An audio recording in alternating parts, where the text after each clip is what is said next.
In today's episode, I'm going to be sharing with you 3 strange, mysterious stories, all taking place in our national forests. And of course, I've saved the best for last, so stick around. You won't want to miss this one.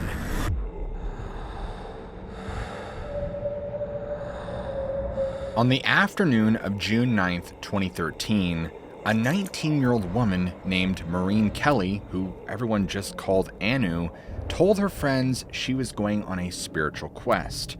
Anu and her friends were camping at Canyon Creek Campground in the Gifford-Pinchot National Forest, right near Cougar, Washington.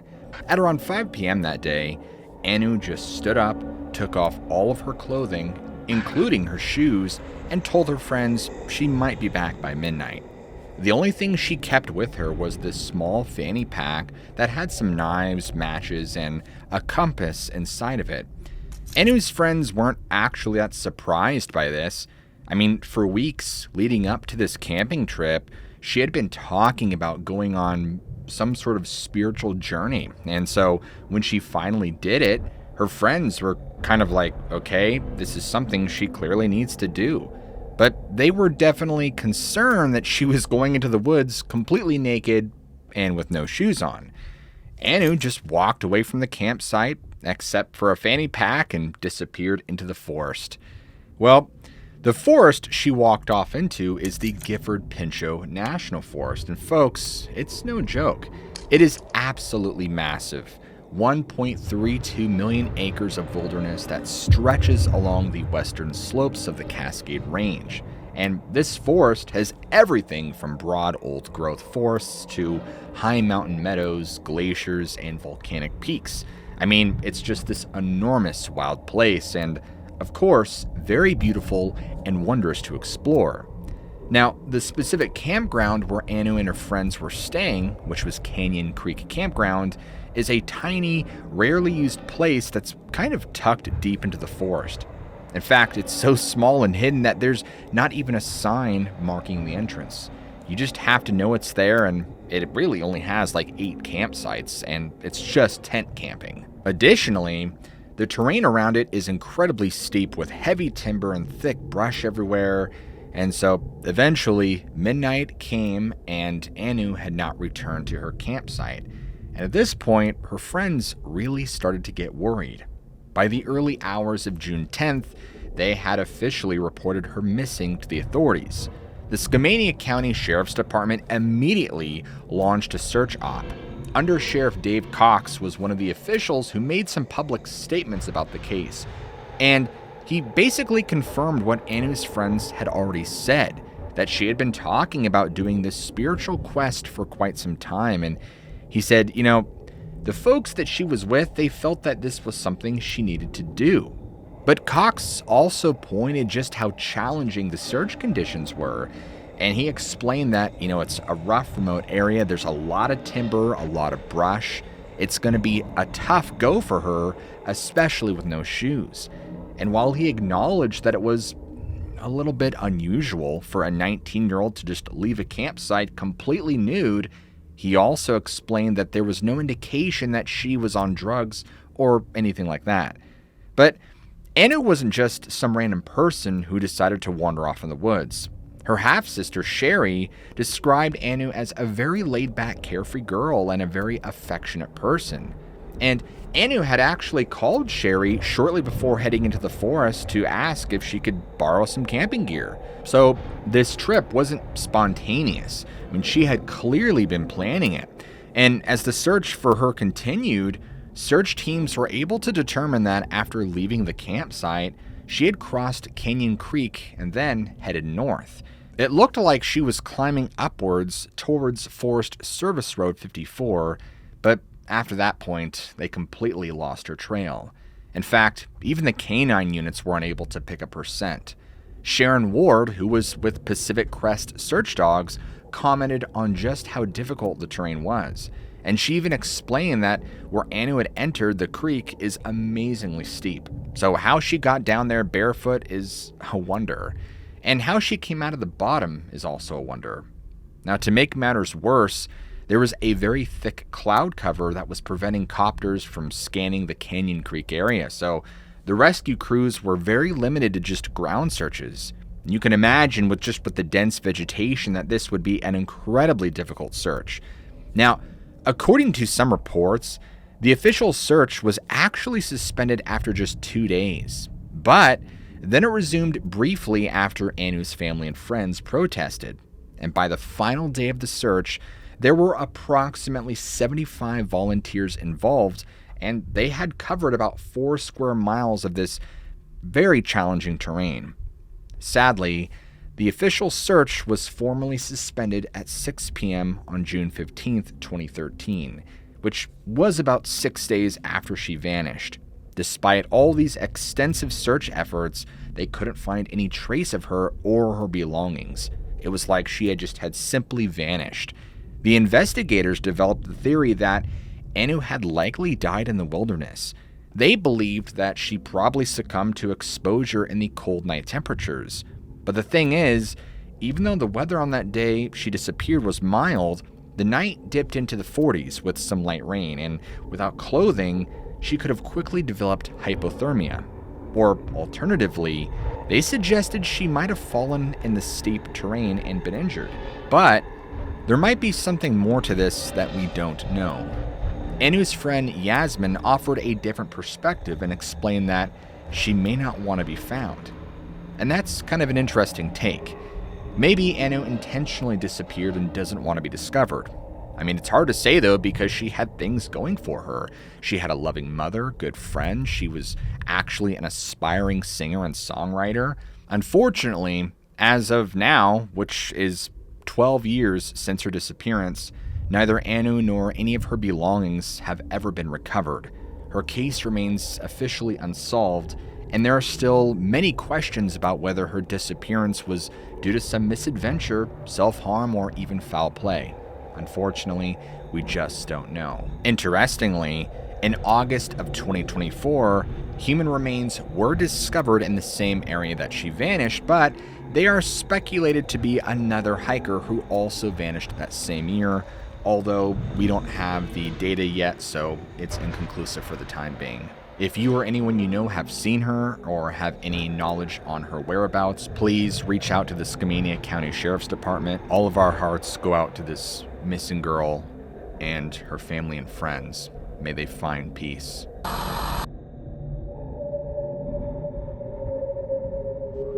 On the night of September 13th, 2015, a 27-year-old man named Jeremiah was standing by this huge lake near Yellowstone National Park, his arms wrapped around 2 of his friends.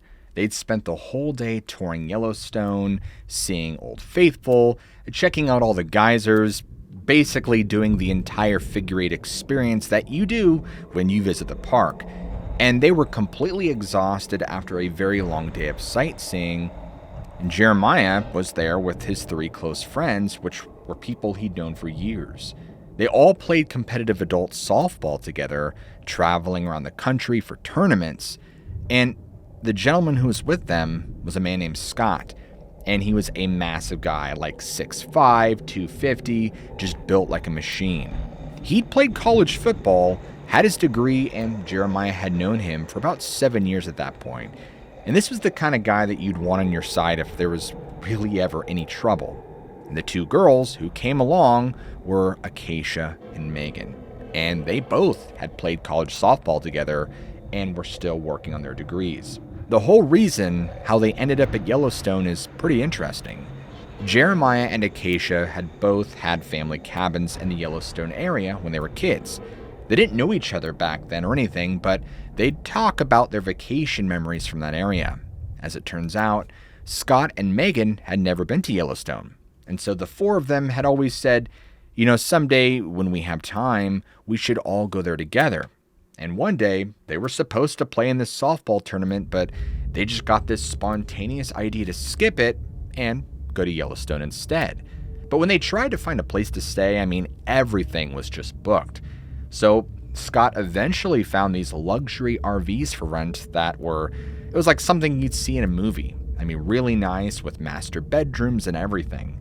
And these RVs were situated on this big lake about 5 or 6 miles off a service road from the main paved road. It was pretty isolated.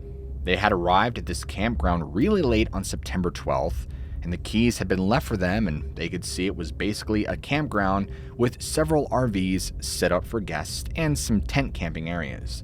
Everything seemed normal that first night, and so they just went to sleep. Now the next morning, they got up super early because they wanted to do the entire Figure 8 Yellowstone experience. They spent the entire day sightseeing, a really long, full day of hiking and walking and just checking out all the attractions, and by the end of it, everybody was just wiped. So that evening, after they'd finished touring the park, they stopped at this casino in West Yellowstone, a casino that Jeremiah couldn't remember the name. I think he called it like something the Moose, but we don't remember. But as it turns out, they had this deal where you could buy one, get one free. But Jeremiah didn't even finish his drink, and nobody in the group had more than 2 drinks total. And I'm mentioning this because people might later say, well, the story isn't really valid. I mean, they were drunk, but they really weren't. So anyway, after they left the casino, they made this long drive back to their RV, and it was probably about 5 or 6 miles on these service roads. And by the time they got back, Jeremiah was just so tired. He was ready to go to bed and be done. But the others, they started a campfire outside the RV, but Jeremiah just took all his stuff and went to the master bedroom, thinking he would just crash right away. And as he's laying there, kind of drifting off to sleep, Acacia came into the bedroom, and she's like, Jeremiah, that was the best day ever, and just really excited about everything they'd seen. And then she asked if he'd come down to the lake with them and smoke a joint before going to bed. Thinking that it might actually help him sleep and unwind, he agreed to go down to the lake with them. And so they all took this little path down to the lake, which was one of the bigger lakes in the area. Jeremiah is now standing there with his back to the lake, his arms around both girls, and Scott is facing the lake. Suddenly, out of nowhere, Scott just says, "What the heck is that?" And his eyes get really big, like he's seeing something that's just absolutely terrifying. Jeremiah turns to see what Scott is looking at, and there across the lake is this bright orange light. It looked about the size of a basketball from where they were standing, and it was on the complete opposite side.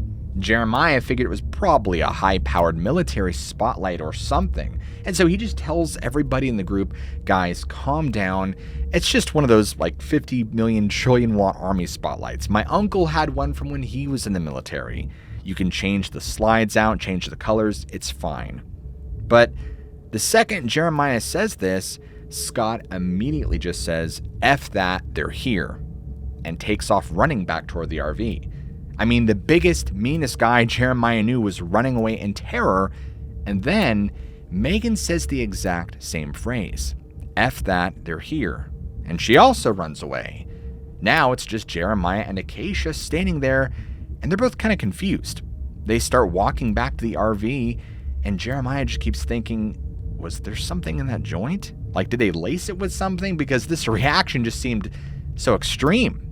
Well, when they get back to the RV, Jeremiah asks Scott to help put out the campfire, but Scott is just so shaken up that he refuses to leave the RV. He just keeps saying, "There's no way I'm going out there. There's something out there. There's nothing you can do to make me leave." Whoa.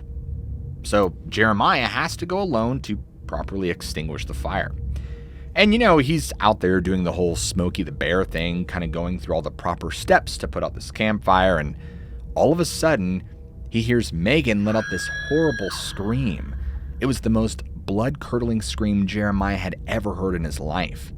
Initially, he thought somebody was being hurt or attacked or something, and so he runs back to the RV, jumps inside, and Megan is sitting on the ground with her back against the wall, looking terrified. Scott is losing it. He's panicking, he's freaking out, saying they need to turn off all the lights. And he's like, "Shh, get down." He needs darkness to get a better view of what's outside.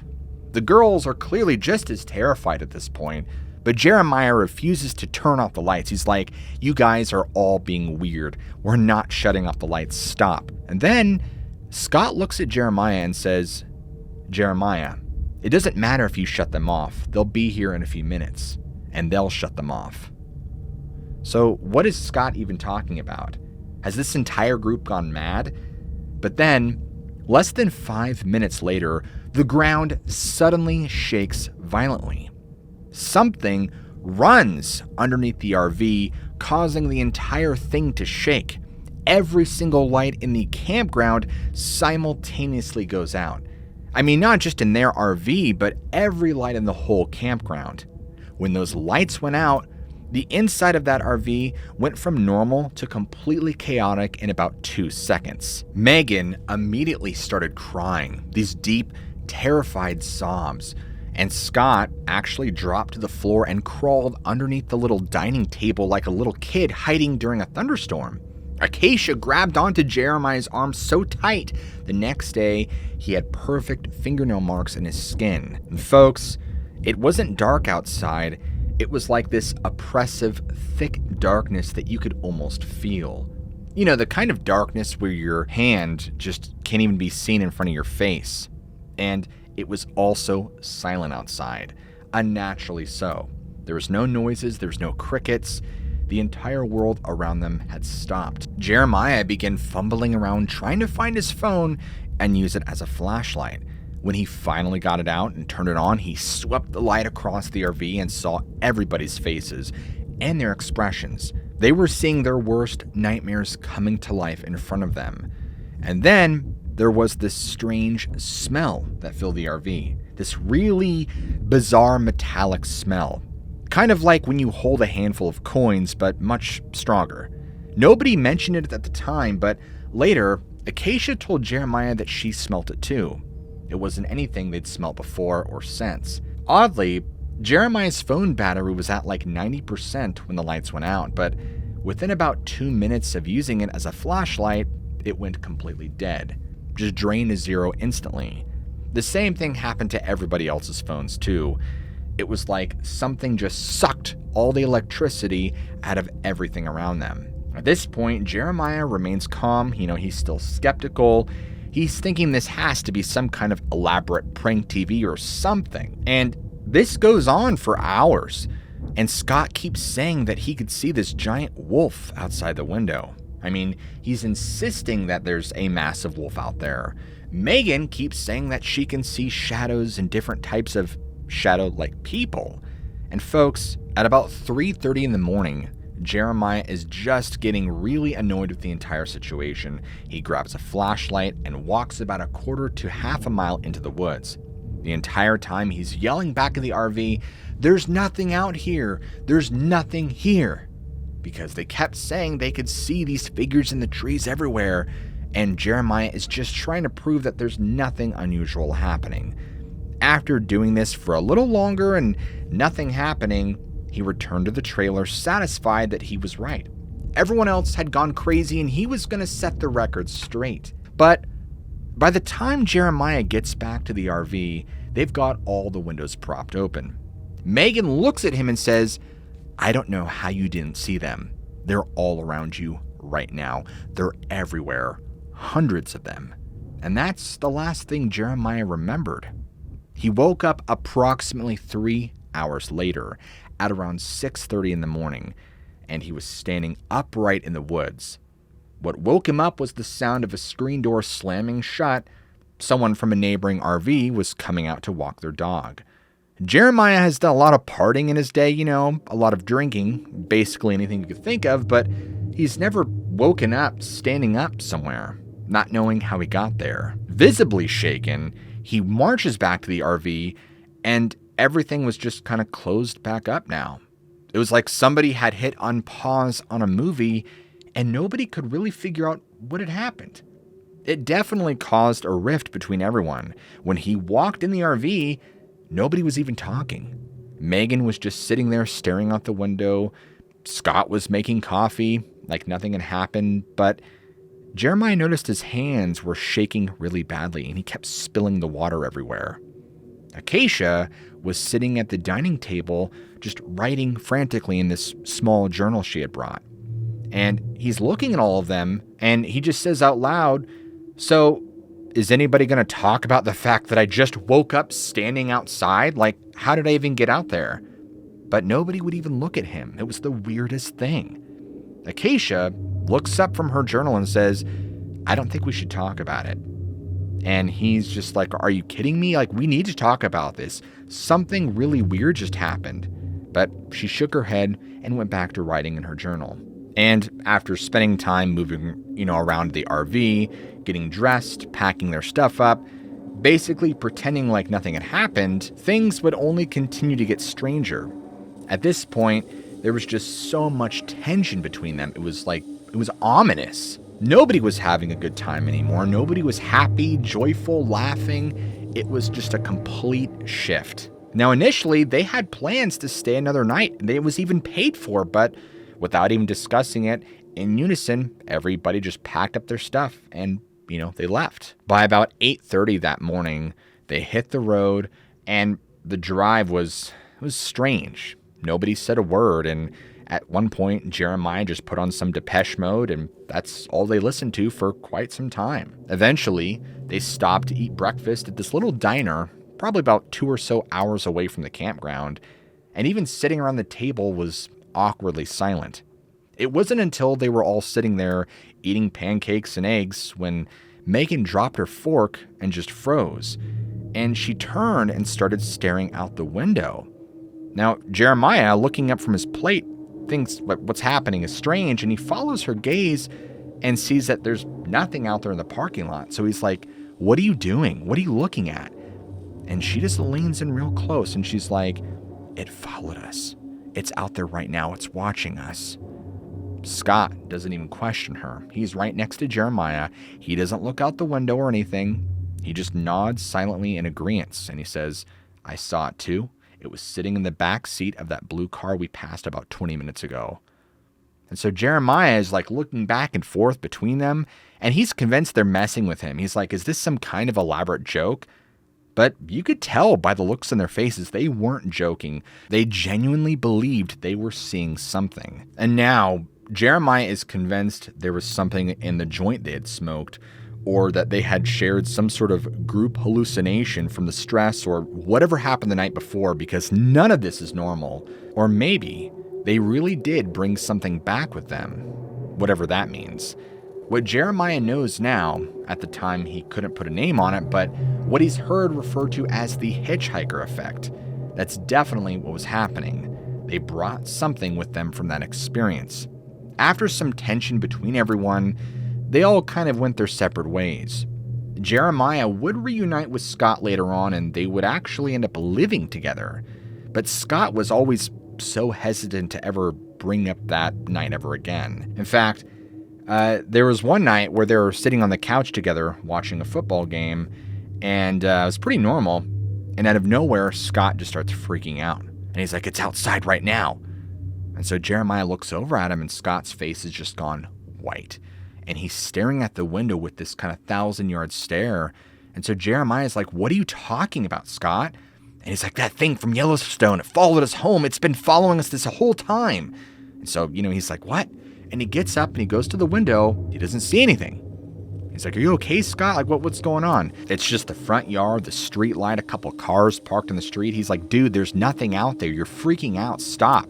But Scott is absolutely convinced. It knows we can see it. That's why it hides, but sometimes it slips up and I catch it watching us. And the way he explained it, it really bothered Jeremiah, because the look in Scott's eyes, it wasn't the look of somebody who was making something up or even somebody who was mentally unwell. It was a look that showed that this person was experiencing genuine terror. Jeremiah never knew when these episodes would happen. Sometimes they'd be at the grocery store and suddenly Scott would freeze in the middle of the aisle and whisper, it's here. Or, they'd be driving and he'd suddenly tell Jeremiah to turn around because it's following us in the green truck behind us. Scott wasn't the only one, though. Acacia had similar experiences, and Jeremiah ran into her about a year after Yellowstone at this coffee shop completely by accident. And she looked terrible, like she hadn't been sleeping well. And when they sat down to catch up, she explained to Jeremiah that she kept seeing this figure standing at the foot of her bed at night. She'd wake up exactly at 3:33 every single night, and there would be this looming figure just standing there watching her. Then it would fade away. But there's something I haven't mentioned yet. The figures that all of them reported seeing weren't exactly just shadowy figures. What they saw was terrifying. Jeremiah believes his friends witnessed an upright walking wolfman because that's the entity that they were describing. One of the strangest things, though, is that there were other people in this campground, but nobody ever told them to be quiet. It was like nobody else was even aware of what was happening. And then, like Jeremiah said, something came home with them. Now, for years, Jeremiah treated this entire experience as kind of like a fairy tale that he would tell to cute goth girls to get their attention, but then it's happened multiple times since. Now, he doesn't know if they were abducted by aliens or had some sort of crazy group hallucination. He's not sure. But something weird definitely happened, and he knows there are other people who have been in that same area who have also had strange experiences.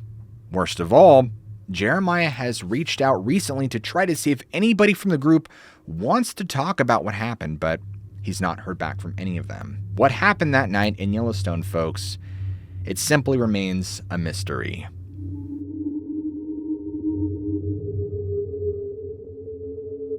In 1974, something truly extraordinary happened in the skies above Freetown Fall River State Forest, and it involved a man who would later become one of America's most powerful leaders. Ronald Reagan, at the time, just the governor of California, was flying in a small Cessna aircraft over the area. The day was routine as normal. The skies were clear, visibility was great, and there was nothing to suggest that this flight would become one of the most bizarre experiences of his life. As they were cruising over the forest and approaching the area known as the Ledge, Colonel Painter was the first to notice something strange. There was a light, not like a star or another aircraft, but something different, something that seemed to be tracking their movements. And he pointed this out to Reagan, who immediately became fixated on it. "Governor, do you see that?" Painter would ask, his voice carrying this hint of concern that wasn't typical for a seasoned pilot. Reagan leaned toward in the window, his eyes narrowing, focusing on the light. Something seemed to be maintaining a consistent distance from their aircraft. But then, something strange happened. The light suddenly accelerated, not gradually, but instantly, moving at a speed that no known aircraft of that era could possibly achieve. Then, just as abruptly, it deaccelerated, hanging almost motionless in the air. The security personnel were now also watching and completely transfixed by what they were seeing. Inside the small cabin of this plane, you could have heard a pin drop as all four men just gawked in disbelief. The light shape began to change, and it stretched and elongated, transforming into the strange circular glow into something more oblong, more craft-like. And all of this happened within just a span of a few moments. But Reagan was completely amazed. And as they continued to watch this, the light suddenly changed direction. It didn't bank or turn like an aircraft would. It simply shot upward at a perfect 45-degree angle, accelerated at a speed that was impossible, but the movement was so precise, so mechanical, that it really just eliminated the idea that this was a natural phenomenon. And just like that, it was gone from sight. None of the men could say anything. They were just so shocked. Reagan was deeply shaken by the experience and would later confide in Norman C. Miller, who was the Washington bureau chief for the Wall Street Journal. And Reagan wasn't someone who indulged in fantastical stories or sought attention through outlandish claims. He, at the time at least, was pragmatic, grounded, a former actor who had become a serious politician with presidential ambitions. So for him to speak about this encounter at all suggested just how profound an impact it had made on him. What makes this sighting even more compelling is where it occurred. the Freetown Fall River State Forest in Massachusetts has a rich history of high strangeness. It's basically the definition of a haunted forest. I mean, the whole area originally belonged to the Pocasset Wampanoag tribe. The Wampanoag had all these strange tales and stories about creatures called pukwudgies. And they're basically these small humanoid troll-like beasts that were 2 to 3 feet tall with smooth, hairy gray skin, and they were known for causing all kinds of mischief. They would throw rocks at people and startle them and, just do anything they could to cause evil and even kidnap them. The tribe believed these things had magical abilities and could even shapeshift. So traditionally, they just gave these creatures all the room they needed. In 1659, you had the first purchase of land from the Pocasset Wampanoag tribe established what would become Freetown. Over the years, more and more land was purchased from the tribe, often by greedy chiefs, without proper consent from the tribe members. And during the King Philip's War in 1675, there was this bloody conflict between settlers and the tribes. And so this tribe actually fought on the English side, and a lot of the fighting happened around this place called Hockomock Swamp. This particular part of the swamp is really important. It's like the largest freshwater swamp in all of Massachusetts. It's actually almost 17,000 acres, and the name Hockomock actually means place where the spirits dwell, because natives believed it was inhabited by both sinister and benign spirits. It's a very remote, treacherous, just full of thick vegetation, marshes, muddy rivers, and even quicksand. And so when early settlers came to the area, it wasn't long before they learned there was a reason why this swamp earned the nickname the Devil's Swamp. There's also an interesting place called Profile Rock, which is this 50-foot high granite outcropping that resembles a human face. Natives believed it showed the image of the chief Massasoit, and it was the site where the chief's son allegedly died. The Wampanoag people have long held this sacred ground. Additionally, there's Dighton Rock, which is this 40-ton boulder that's covered with these strange, mysterious petroglyphs, cryptic writings, figures, and geometric shapes of unknown origin. Originally, it was located in the Taunton riverbed, and it was first documented back in 1690 when a Reverend Cotton Mather described it in his book, The Wonderful Works of God Commemorated. And he noted that these deeply engraved lines with strange characters were alluding to a race of beings that were here before we were. So there's clearly some strange history going on, but what do you guys think? Let me know what you think down below. Moving ahead to the late 1800s and early 1900s, you've got the Fall River Granite Company operating a quarry at what's called Assinet Ledge. Now this 80-foot deep rock quarry became known simply as the Ledge. It's a place that has become associated with all kinds of weird phenomena. I mean, there's just an inordinate number of abandoned cars. It's been the location of numerous suicides, and visitors report this overwhelming sense of dread and foreboding. It's also rumored to be a hotspot for satanic activities and rituals, and there's been ghost sightings out there. Spectral figures jumping from the ledge or just standing at the top. But wait, folks. There's more. And not so funny, it actually gets much darker from here. In the late 1970s and 80s, there was a significant increase in cult and satanic activities reported in the forest. Police found evidence, including this underground bunker that was allegedly used for rituals and human sacrifices. Additionally, there was a location known as the Ice Shack, which was a small building constructed for logging, and this was in like the 1940s, but later became a site for cult activities and drug dealing. Now, during this time, some very disturbing things happened. On September 8th, 1978, you had a 15-year-old girl by the name of Mary Lou Arruda, and she vanished. She was last seen riding her bike near her home in Rainham at around 4 p.m., and her bicycle was then found abandoned at roughly 4:30 p.m. with a car skid mark and a cigarette nearby. Witnesses reported seeing a green car with a black racing stripe speeding from the scene. However, it wasn't until November when her remains were discovered tied to a tree in Freetown State Forest. The medical examiner determined that she had been alive when tied, standing to the tree, and died by asphyxiation after losing consciousness.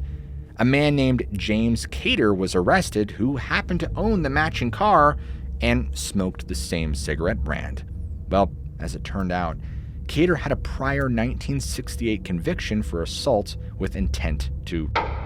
From here, you also had Donna Levesque, who was killed by a cult leader, and worse was the death of Karen Marsden. A death I'm not going to get into because it's just too gruesome, honestly. But you guys can Google the details if you want. It's kind of gross. But the same man, Carl Drew, was responsible. Besides all the dark killings and murder and whatnot, there were also other things that really made this place creepy. One of the more notable took place in 1978. A man named Joe DeAndre, on a crisp autumn morning, Joe was doing something he'd done countless times before, which was taking a solitary walk along the edges of Clay Banks Pond in the notorious Hockomock Swamp. He was a local man, born and raised, and he knew the woods very well.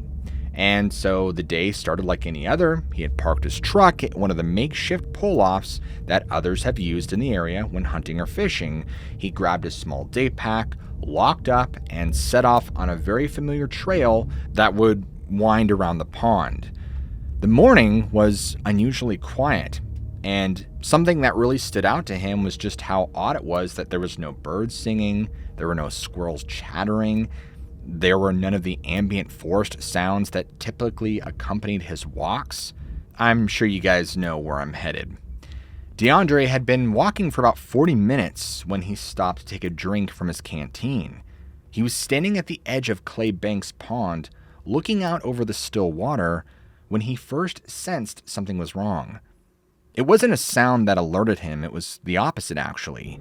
Slowly, he turned around, scanning the tree line behind him, and at first he didn't see anything, but movement caught his eye, because something large was shifting its weight about 50 yards away and was partially obscured by the underbrush. Immediately, he froze, his canteen still in his hand, water dripping onto his boots, and what stepped into his line of sight simply defied explanation. Joe would later struggle to find the right words to describe it, eventually settling on apish man thing, a description that, despite its awkwardness, captured the nature of what he witnessed. It stood on two legs upright, its posture unmistakably humanoid, but everything else about it screamed not human. It was at least 7 feet tall, disproportionately long arms hanging down past its knees, its body covered in thick matted fur, not like the sleek coat of a bear, but something shaggier, more unkempt. The color was a dark brown, kind of black in places, and though he couldn't see everything through the dense foliage, he could make out the facial features, and it seemed to be a blend of ape and human. You know, kind of a pronounced brow ridge, over deep set eyes, and a flattened nose, and an overly wide mouth. They just stared at each other, and as if suddenly becoming aware of being observed, the thing turned and began moving away, not running, but kind of lumbering, as Joe would later describe it, with this odd rolling gait that was both powerful and awkward. Overcoming his initial paralysis, he did what most people would do when confronted with something that shouldn't exist. He ran. He bolted toward the road, toward civilization, and didn't stop running until he reached his truck, his lungs burning and his mind racing. He immediately reported what he'd seen to local authorities. And to their credit, they took his account seriously enough to organize a search of the area. And so you had a team of officers, along with local hunters, volunteering to help, and they combed the area all around Clay Banks for any sign of this thing. They were looking for footprints, hair, broken branches, anything that might corroborate his story. But sadly, they found nothing. The lack of evidence really led many to dismiss his account or just as a hallucination or fabrication. However, Joe was adamant about what he saw and insisted it was not fabricated or exaggerated in any way. But folks, this wouldn't be the end. Just a few years later, in the bitter cold of January of 1983, a man named John Baker was doing what generations of his family had done before him, working the waterways of Hockomock Swamp as a fur trapper. Baker, who was a third-generation trapper, knew every inlet and every hidden channel, and every treacherous patch of quicksand. The swamp had provided a modest living for Baker, and John respected its dangers as much as he appreciated its bounty. But on this particular morning, there was a thin layer of ice that had formed overnight on some of the more stagnant sections of water, but the main channels remained open. Baker had set up before dawn in his weathered aluminum canoe, a vessel so dented and scratched it told the story of countless expeditions into the heart of the swamp. Baker was just working methodically, checking and resetting his muskrat traps along a very familiar route. He'd been at it for about 3 hours at this point, and the floor of his canoe already held several muskrat carcasses. Not a spectacular haul, but enough to make the morning worthwhile. And he was kneeling in his canoe, carefully setting a trap near a beaver lodge, when he realized that the swamp was unusually silent. And suddenly, the silence was shattered. He listened intently and couldn't believe what he was hearing. It sounded like a bulldozer. Not like a deer or a bear moving through brush. This was something huge, something heavy, breaking through everything in its path. The noise came from a densely wooded peninsula about 70 or 80 yards from his position. Instinctively, he's thinking that this is another trapper or perhaps a lost hiker, but few people venture this deep into the swamp, especially in the winter. And it continued to grow louder, just with more crashing noises, and it sounded frantic. And he began to realize that this wasn't a human. He began to reach for his rifle that he kept in his canoe, and his hands were pretty steady on the weapon as he pointed it toward the source of the disturbance. And what emerged from the tree line, he couldn't describe it, his hands began to tremble. Pushing aside a tangle of frost-covered brush was something that by all rights shouldn't exist. From what he saw, it stood upright, its massive frame towering well over 7 feet.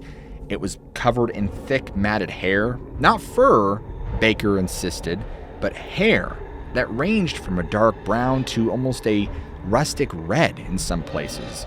Very broad-shouldered, tapering to a narrow waist, giving it an almost triangular silhouette. But most horrifying of all was what Baker saw underneath all that hair that hung down from its head. Deep-set eyes beneath a brow ridge, a flattened nose, and a mouth set in what appeared to be a permanent grimace. It paused at the water's edge, unaware of Baker's presence just at this point yards away, but it appeared to be scanning the opposite shore, looking for something. And then, after a few moments of scanning, it deliberately stepped into the water to cross. And it didn't hesitate like an animal would, it walked like a man would. It knew exactly how deep the water was and wasn't concerned. This thing was so large that the water only reached to this thing's knees as it began wading across the channel, moving with a lot of grace for something so large. At this point, Baker still has his rifle held aimed at this thing, but he's so overcome with fear that his fingers just frozen on the trigger. He had some sort of primal instinct that was telling him that shooting this would be a huge mistake.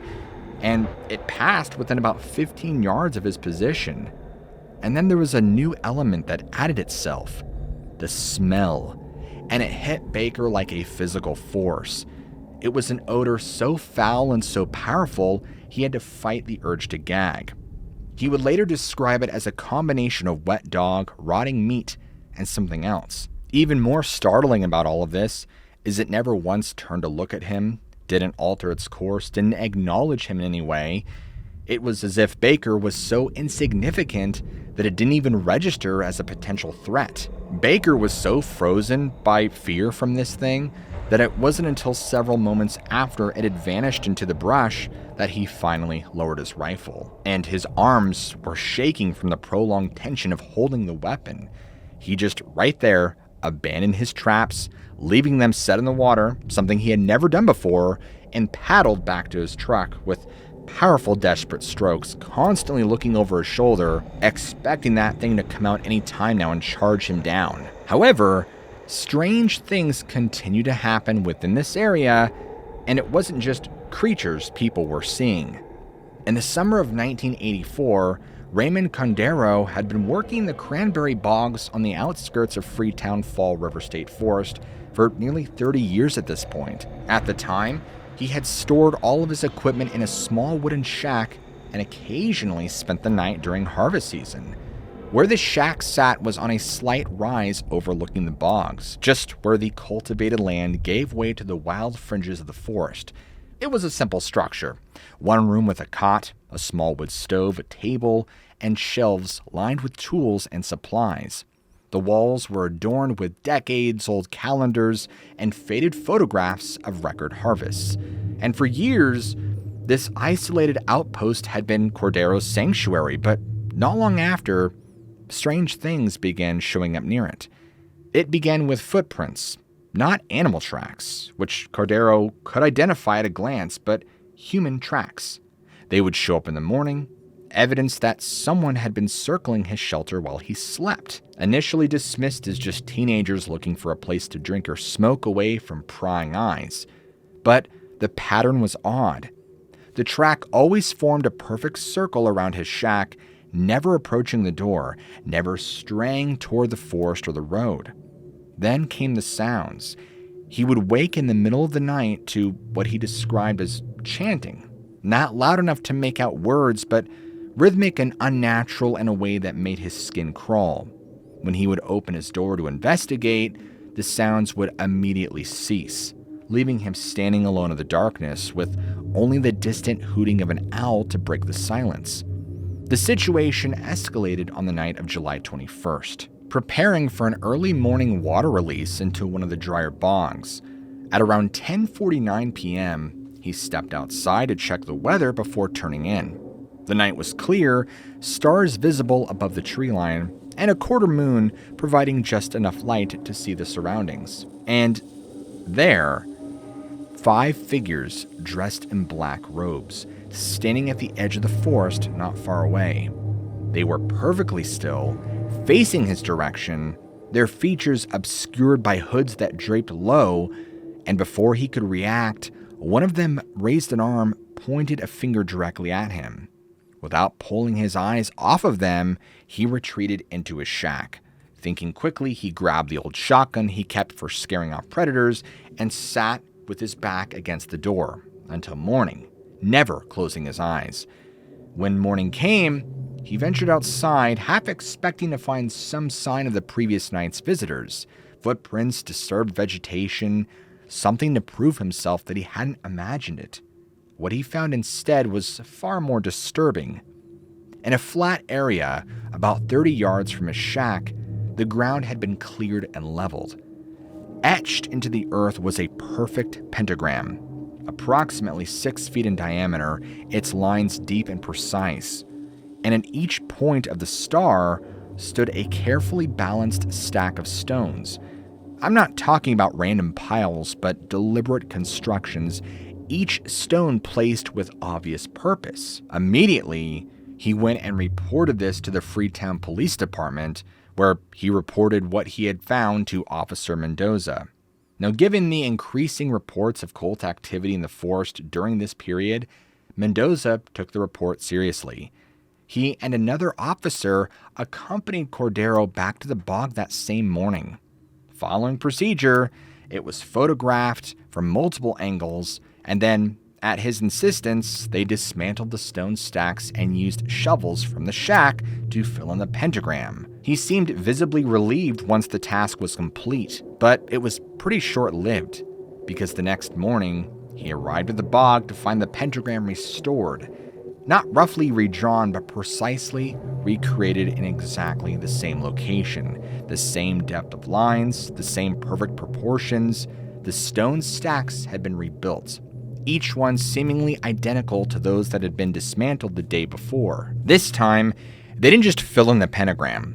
They completely altered the area, digging up the ground, bringing in gravel from Cordero's supply pile, even felling a small tree to drop across the site.